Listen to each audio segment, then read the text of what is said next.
Apakah ini yang dinamakan gerakan janin, dok? Apakah cuma kayak gelitikan-gelitikan doang? Nah, itu kalau misalnya masih kecil sekali, memang gerakannya belum terlalu signifikan. Jadi apalagi untuk menentukan apakah janin itu baik atau tidak perkembangannya, salah satunya janin itu butuh air ketuban yang jumlahnya cukup. Nah, air ketuban itu berfungsi untuk perkembangan janin salah satunya. Karena kalau air ketubannya sedikit, jadi kalau usia kehamilannya masih 14 minggu, ya memang errornya itu masih lumayan besar dibandingkan misalnya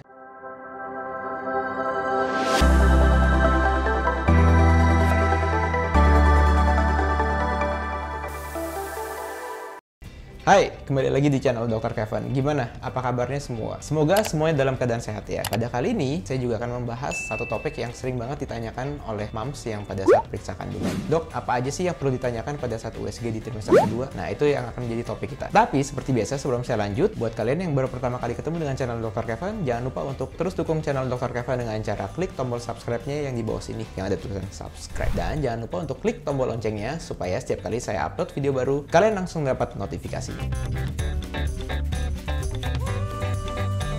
Sebelumnya, saya juga sudah pernah membahas mengenai trimester 2, yaitu di sini nih ada linknya. Jadi tinggal diklik apa saja yang perlu moms tahu di trimester kedua. Perubahan-perubahan apa saja yang moms akan alami di trimester kedua. Pada intinya, pada trimester kedua itu adalah masa-masa yang paling enak. Jadi kalau moms hamil dalam 9 bulan, itu trimester kedua itu tuh yang paling enak. Dari 13 minggu sampai dengan 28 minggu. Itu adalah masa yang paling enak karena sudah tidak ada mual muntah dan perut moms juga belum terlalu besar bila dibandingkan dengan trimester yang ketiga.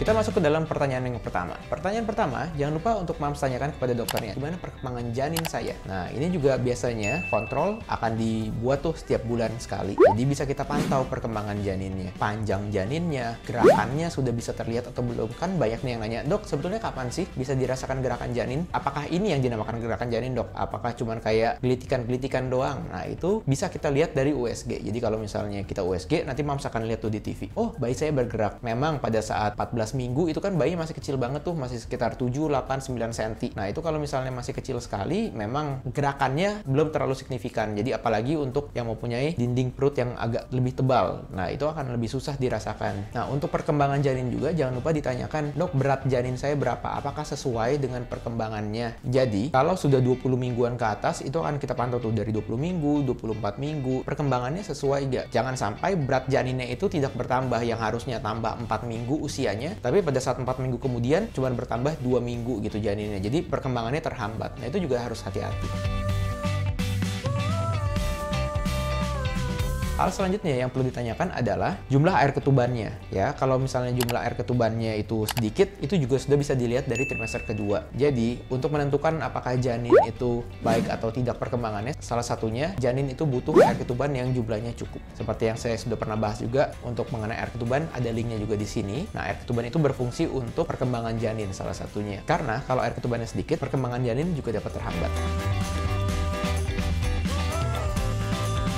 Hal yang ketiga, jangan lupa tanyakan posisi plasenta atau ari-ari. Karena posisi plasenta juga salah satu faktor yang menentukan apakah moms bisa lahir normal atau enggak. Kalau misalnya didapatkan pada saat trimester kedua, itu posisi plasenta atau ari-arinya itu masih di bawah. Jadi jangan khawatir. Banyak banget yang nanya, dok kalau misalnya posisi plasenta saya di bawah dan saya baru trimester kedua, gimana? Apakah masih bisa bergeser atau enggak? Jawabannya masih bisa. Jangan khawatir. Nanti akan dipastikan di trimester ketiga ya posisi plasentanya. Jadi kalau plasentanya masih di bawah, ya ada harapan masih bisa geser untuk naik plasentanya. Tapi tidak semua kasus plasentanya bisa geser. Kalau memang plasentanya sudah menempel di bagian bawah, mau rahimnya membesar seperti apa juga plasenta akan tetap menetap di bawah ya. Maka dari itu pentingnya untuk USG secara teratur. Nah, ini pertanyaan yang paling sering ditanyakan oleh moms atau dads juga nih. Dok, jadi jenis kelamin dedeknya apa? Sebetulnya jenis kelamin janin itu sudah bisa dilihat dari trimester kedua memang. Tanyakan lagi ke dokter yang periksa ya. Dok, seberapa yakin nih dok untuk jenis kelamin? Karena dokternya akan menentukan seberapa akuratnya, seberapa yakinnya tuh si dokter untuk menentukan jenis kelaminnya. Karena itu tergantung lagi ya dari posisi janinnya, jumlah air ketubannya, karena itu yang akan menentukan. Jadi kalau usia kehamilannya masih 14 minggu, ya memang errornya itu masih lumayan besar dibandingkan misalnya sudah berusia 20 minggu usia kehamilannya ya. Karena jenis kelaminnya itu makin terbentuk seiring dengan bertambah besarnya si janin. Jangan lupa juga untuk tanyakan ke dokternya, dok, apakah ada kelainan-kelainan di rahim saya atau ada kisah atau tidak. Nah, itu juga bisa dilihat tuh dari USG di trimester kedua karena rahimnya belum terlalu besar. Jadi kalau misalnya ada miom, nah itu bisa juga dideteksi dari USG. Untuk yang terakhir, jangan lupa ditanyakan juga kelengkapan organ-organnya. Jadi jumlah jarinya itu sudah bisa dilihat juga. Jumlah anggota gerak seperti tangan, kaki, perkembangan otak, mata, hidung, bahkan bibir juga sudah bisa dilihat di trimester kedua. Jadi itulah yang penting ditanyakan dan jangan lupa juga untuk dicek tekanan darahnya. Jadi kalau moms mengalami hipertensi atau preeklamsi itu juga bisa tuh dideteksi dengan USG ya. Kita juga bisa melihat aliran darah dari darah rahimnya ke tali pusat dan sampai ke otak janin. Itu juga bisa dilihat dari USG. Kalau misalnya moms mengalami anemia, itu juga bisa kita deteksi apakah si bayi ini menderita anemia atau kurang darah. Itu juga bisa dideteksi dari USG.